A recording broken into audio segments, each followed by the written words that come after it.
ஆண்டவர் உலக ரட்சகர் இயேசு கிறிஸ்துவின் நாமத்தினால் எங்கள் அன்பின் வாழ்த்துக்களை உங்களுக்கு தெரியப்படுத்திக் கொள்வது. இந்த 5வது மாதம் 20ஆம் தேதி திங்கட்கிழமை காலை பொழுதில் அனுதின கண்மலைத்தின் நிகழ்ச்சியின் வாயிலாக உங்களை சந்திப்பதிலே கர்த்தருக்குள்ளாக மகிழ்ச்சி அடைகிறோம். கர்த்தர் உங்களை ஆசீர்வதிப்பாராக. இந்த வாரம் முழுவதும் வேண்டிய கிருபைகளை தொடர்ந்து தேவன் கட்டளையிடுவாராக. இதனுடைய தியானத்திற்காக ஒரு வசனத்தை வாசி கேட்போம். அப்போஸ்தலனாகிய யோவான் எழுதின 1 நிருபம் 1 யோவான் 1ஆம் அதிகாரம் 4ஆம் வசனத்தை நான் வாசிக்க கேட்போம். உங்கள் சந்தோஷம் நிறைவாக இருக்கும்படி இவைகளை உங்களுக்கு எழுதுகிறோம். கர்த்தருடைய நாம் மகிமைப்படுவதாக. நம்முடைய ஆண்டவர் எப்படிப்பட்டவர் என்கிறதான 16ஆம் சுற்றுடைய கடைசி பகுதியில் நம்ம நெருங்கி இருக்கிறோம்.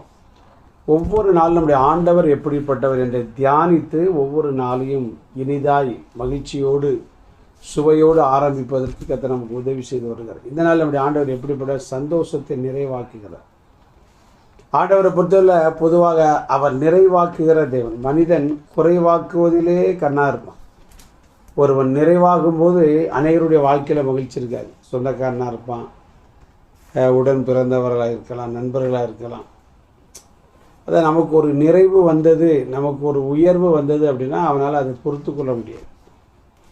ஆனால் நம்முடைய ஆண்டவராக இயேசுவுக்கு எப்போ பார்த்தாலும் பார்த்திங்கன்னா நம்முடைய குறைவை நிறைவாக்குகிறது தான் பவுல் சொல்லும்போது பார்த்திங்க அப்படின்னா உடைய குறைவு எல்லாம் கிறிஸ்து இயேசுவுக்குள் பிலிப்பியர் 4ஆம் அதிகாரத்துடைய கடைசி பகுதியிலே நம்ம பார்க்கிறோம்.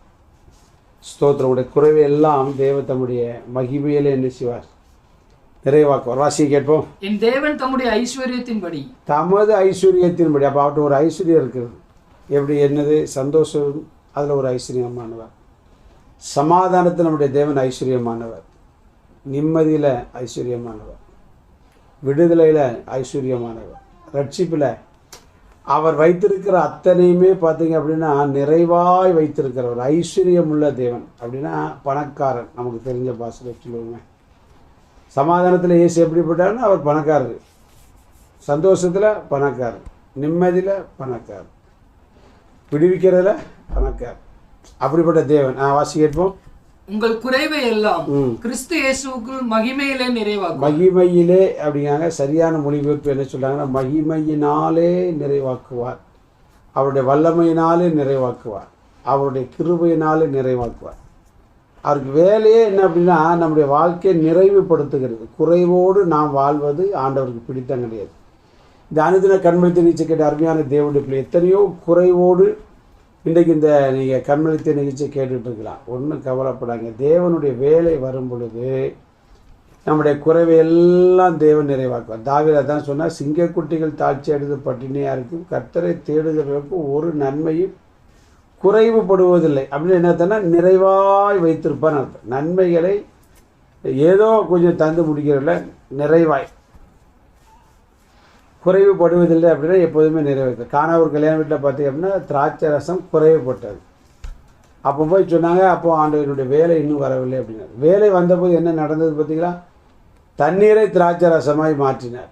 அவருடைய வேலை வந்து நாம் நினைக்க இப்போ நிறைவாக்கிடுவார் அப்படின்னா கொஞ்சம் வெயிட் பண்ணணும். ஆண்டவருடைய வேலை வரும் வரைக்கும் கொஞ்சம் பொறுமையாக இருந்தால். தாவீது சொன்ன, கர்த்தருக்காக பொறுமையுடன் காத்திருந்தேன், அவர் என்னிடமாய் சாய்ந்து என் வேண்டுதலை கேட்டார். கொஞ்சம் பொறுத்துருங்க. இன்றைக்கி நடக்கலை அப்படின்னா ஆண்டவர் அதை ஒருபோது நடத்த மாட்டார் அப்படின்னு நாம் நினைத்திடக்கூடாது. அவருடைய வேலை வரும்போது நடத்துவார். தண்ணீரை திராட்சரசம் ஆக்கினது மட்டும் கிடையாது. லேட்டாக வந்தவங்களாம் சாப்பிட்டுட்டு திராட்சை ரசம் குடிக்கிறான். அந்த மணவாளனை பார்த்து சொன்னேன், ஏன் எல்லா வீட்டையும் கொஞ்சம் லேட்டாகும்போது ருசி குறைந்ததை கொடுப்போம், ஆனால் நீ இப்போ கொடுக்குற திராட்சை ரசம் பிரமாதமாக இருக்குங்க. காரணம் என்னன்னா அதை அந்த குறைவை நிறைவாக்கினவர் இயேசு. அப்போ இயேசு நம்முடைய வாழ்க்கையில் ஒரு நிறைவை கட்டளிடும் போது அது சுவை குறைந்ததாக இருக்காது. சுவையிலுமே நிறைவு. திராட்சை ரசமும் நிறைவாக கொடுப்பார்.